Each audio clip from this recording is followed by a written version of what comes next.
Подполковнику ФСБ Александру Алексееву присвоено высокое звание «Почетный гражданин Республики Коми» посмертно. Указ об этом подписал глава Коми. Напомним, ранее с его кандидатурой определились и депутаты Госсовета. Именем Алексеева, кстати, уже имеющего высшее звание в нашей стране, Героя России, на его родине в Ухте названа школа и улица. Каждый год там проходит военно-спортивный лагерь. Кануть в лету подвигу Алексеева не дают его друзья и сослуживцы.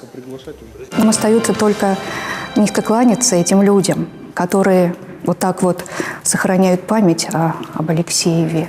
И тем школьникам, которые принимают участие, вот, например, вот в этом лагере, рассказывают о его подвиге, о его жизни, в общем-то, о простой жизни простого ухтинского мальчишки.